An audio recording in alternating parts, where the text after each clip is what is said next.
Section 1, Introduction and Fundamentals. Welcome to this first module of Chemical Reaction Engineering, or CRE for short. If you're hearing the term for the first time, you might imagine that it's simply about chemical reactions, and you would be partly right. But CRE is really the bridge between chemical reactions as studied in chemistry and the engineering design of reactors to carry those reactions out efficiently, safely, and economically. Think of it this way: in chemistry class, you might mix reactants in a beaker, watch them react, and maybe measure the yield.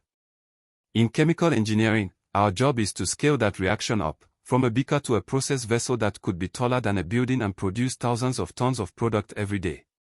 That's what CRE helps us do. Why is CRE important? Every industrial process that produces chemicals, whether it's making fertilizers, refining petroleum, synthesizing drugs, or creating polymers, involves reactions that need to be controlled. Controlled in terms of rate, selectivity, yield, and safety.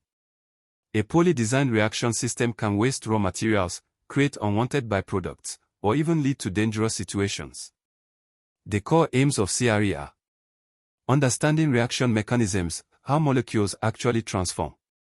Quantifying reaction rates, how fast they happen under various conditions. Designing reactors, choosing the right type, size, and operating conditions. Optimizing performance, maximizing desired products, minimizing waste. So CRE is not just theory, it's a practical toolkit for turning chemistry into viable industry. Section 2, Reaction Classification. Before we can design any reactor, we need to know what kind of reaction we're dealing with. Let's look at some broad classifications. 1. Homogeneous versus heterogeneous reactions. Homogeneous reactions, all reactants and product are in the same phase, usually gas or liquid. Example, the gas phase reaction of hydrogen with chlorine to make hydrogen chloride. Heterogeneous reactions, reactants are in different phases. A common case is a gas reacting on a solid catalyst surface, such as ammonia synthesis over an iron catalyst. Why does this matter? Because homogeneous reactions tend to be controlled by molecular collisions, while heterogeneous reactions also depend on mass transfer to and from the phase boundary. 2. Single versus multiple reactions. Single reaction, one reaction dominates the chemistry. Multiple reactions, two or more reactions occur simultaneously, competing for reactants or forming side products. This affects selectivity, the ability to make what you want without making what you don't. 3. Batch versus continuous reactions. Batch processes, reactants are loaded into a vessel, allowed to react, then products are removed.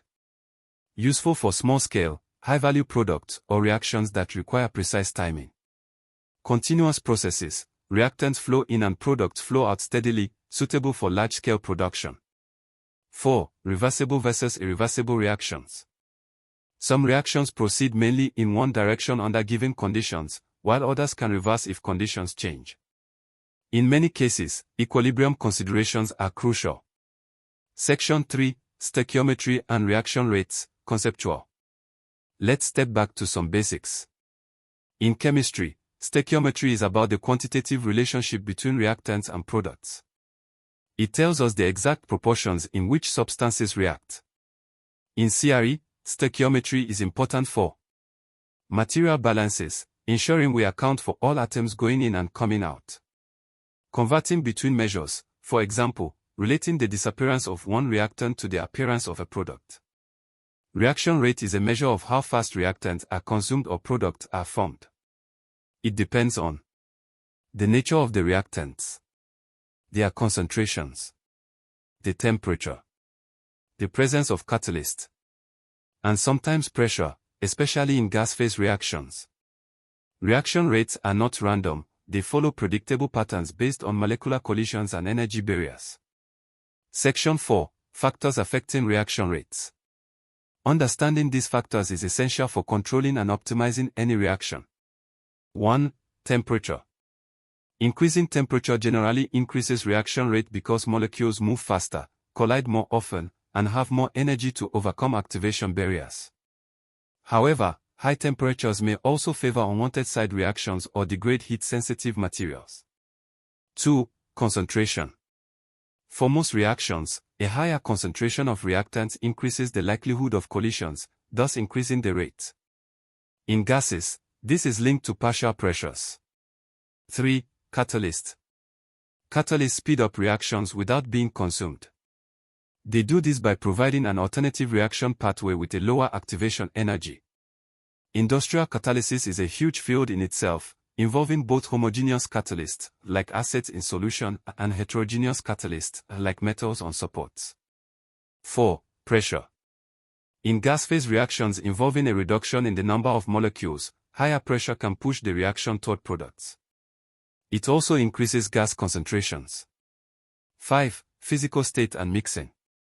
Heterogeneous systems may be limited by how quickly reactants can mix or diffuse. Stirring, turbulence, and good reactor design help ensure reactants meet efficiently. Section 5. Reactor types and ideal models. When engineers talk about reactors in CRE, they don't mean nuclear reactors, they mean vessels or systems where chemical reactions take place. 1. Batch reactors. Description: closed vessels, often with stirring and heating/cooling. Advantages: flexibility, good control, easy to clean between runs. Disadvantages: lower productivity for large-scale processes. Applications: pharmaceuticals, specialty chemicals. 2. Continuous stirred tank reactors, CSTR. Description: reactants are continuously fed into a tank with good mixing, and products flow out at the same rate. Advantages: steady-state operation, easy to control. Disadvantages: usually less efficient at achieving complete conversion compared to plug flow for the same volume. Applications: liquid phase reactions, fermentation. 3. Plug flow reactors, PFR. Description: reactants flow through a tube or channel, with no backmixing. Composition changes along the length. Advantages: often gives higher conversions for the same volume compared to CSTR. Disadvantages: more complex temperature control. Applications: gas phase reactions, polymerization. Ideal models: batch, CSTR, and PFR, are simplifications. Real reactors deviate from this due to imperfect mixing, channeling, or other effects, which we will cover in Module 2. We've built the foundation, understanding what CR is, how reactions are classified, the basics of stoichiometry and rates, key factors influencing those rates, and the major reactor types. In Module 2, we'll deepen our focus on reaction kinetics, multiple reactions, catalysis, reactor design principles, non-ideal behavior, and real-world applications.